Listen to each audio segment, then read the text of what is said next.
Was Jeremy Lin, was he a fluke? I ain't gonna say he was a fluke. He was a integral part in what we needed at that particular time.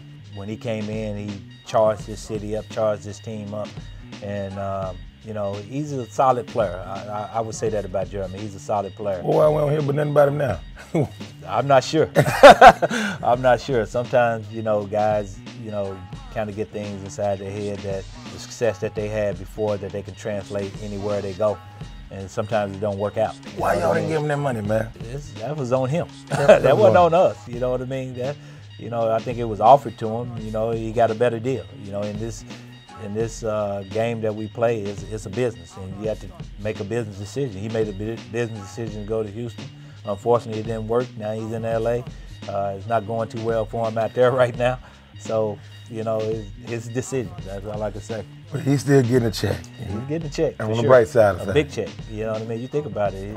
That kid in a 2-week span, he probably made more money than a lot of guys have made in their career. True. You know what I'm saying? So, you know, he came out all right. Yo, look, give me this, man. You got to give me the exclusive. Dream team for the Knicks and whatnot. Who need to come over here to make a difference?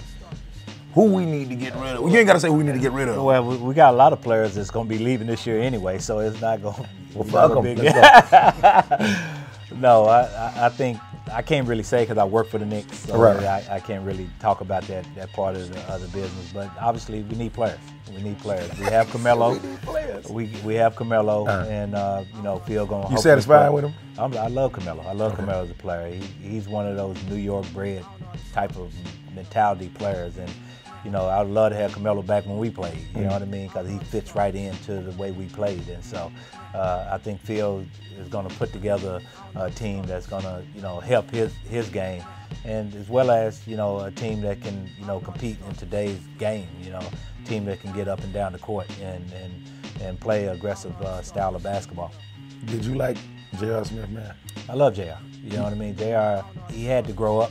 You know what I mean? I think that's the most important thing with him. He had to grow up and mature. You know, it's hard coming back to an area where you grew up, and New York, as you know, can eat you alive if you're not mentally, you know, prepared to deal with it. And I just seen a lot of guys, even during my days, come through the city and got ate up. You know what I mean? So you have to understand what you can do in this city and what you can't do, and you have to really tone it down a little bit. You know, you can have your fun, you know what I mean, but understanding when it's time for business, you have to be business-minded and understand you can't go out and stay out at all times of night and expect to come in and play your best, you know what I mean? You have to take care of yourself, and you have to make sure that you don't get involved in things that you don't need to be involved with. In this city, it's 24 hours. It's 24 hours. 24 hours. Nothing like it. And guys, you know, get excited about it and don't know how to deal with it, and it end up hurting them in the end. Well, we are sure enough inside of a day where anything can happen overnight. That's for sure. Over that social media, right? That's for sure. You know, social media is huge now, and it's just a thing of the future now. Do you think it plays a part in how much, you know what I'm saying, players are potentially getting to just off the excitement? Yeah, it hurts. It helps and it hurts at the same time, you know what I mean? Because social media can really take you to another level, but then again, it can hurt you at the same time. So you have to really be careful of what you put out there. You can't put it out there and try to take it back. And we done seen that with a lot of players nowadays. You got to use it for what it is. It could be a good business tool. You look at some of the following that a lot of these guys, you got million followers with LeBron, and you know, you can go with Kobe. He don't be talking about shit. One day I was like, why am I following this nigga? I'm over here acting like a groupie. Let me talk. This don't even make no sense. Well, you know, Brian understands where he at in the whole scheme of things. So he's not going to do anything. Yeah, exactly. He's not going to do anything that's going to hurt him or hurt his family or hurt his brand. Too much money. It's too much money. Now, we just lost former player Anthony Mason and whatnot. He was your teammate of yours.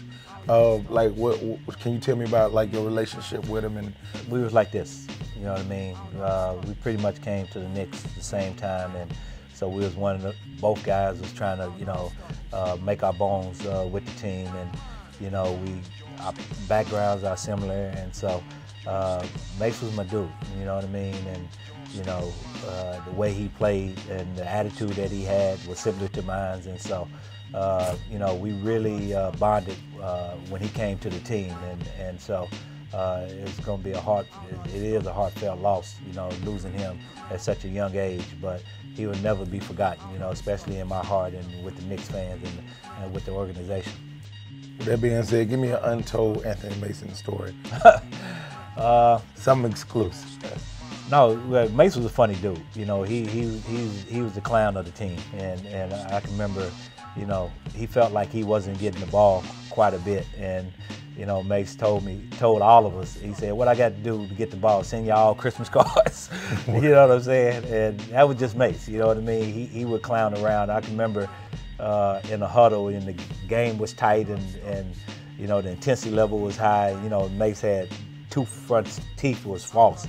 And so I'm like, just like in, and all of a sudden I look around and he got his teeth out. And I just started laughing, right?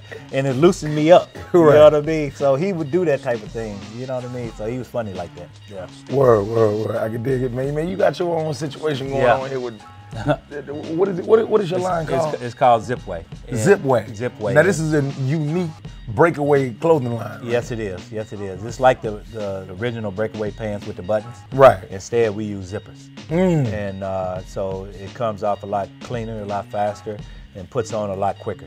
And so we're excited about it. We feel like this is going to be the standard in the industry for us transition pants as well as tops. And so this technology, which is patent, can go in pretty much everything, you know, from soccer to tennis to stripping. Yeah, that too. Groupies and whatnot. That too, but you know, it's funny that you say that because Starless gonna hit you up. Nah. Because when we first did the clothing show out in Vegas, we had hired a couple of guys to come in and, you know, and take them off and walk around and stuff. And one of the guys said, "Man, I got to have this for my show." And we like, "What show?" He said, "Yeah, I'm a Chippendale dancer." I used to be a dancer too. Oh, did you? Yeah. And when I used to put my pants and try to put it back on, and when there was too many buttons and whatnot to come up in. Yeah, exactly. And it took me about like a good 5 minutes to put my clothes back on. You put the wrong button in the wrong spot. You got to, oh man, I got to do it again. Yeah. So what's the name? So. And if you're too drunk, then you like, ain't fucking. I'm gonna just walk around out the club like this. So. You know what I mean?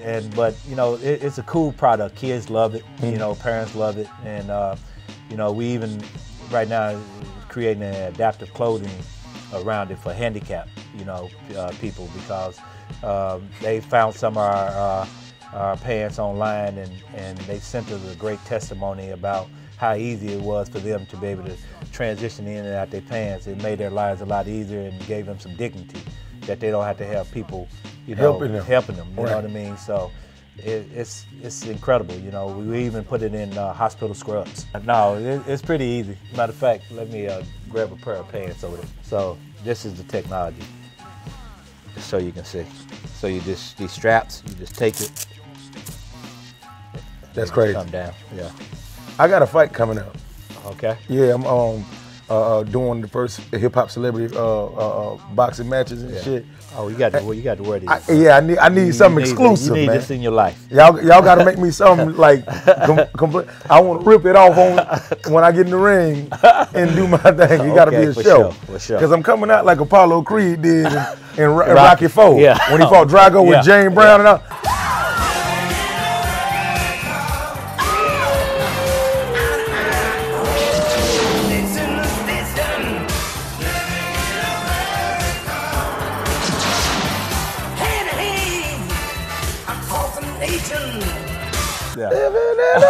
I wanted it to be like that, just real flamboyant. For sure. And you know, the icing on cake is when I rip that off. For sure. You know, my body gonna be in.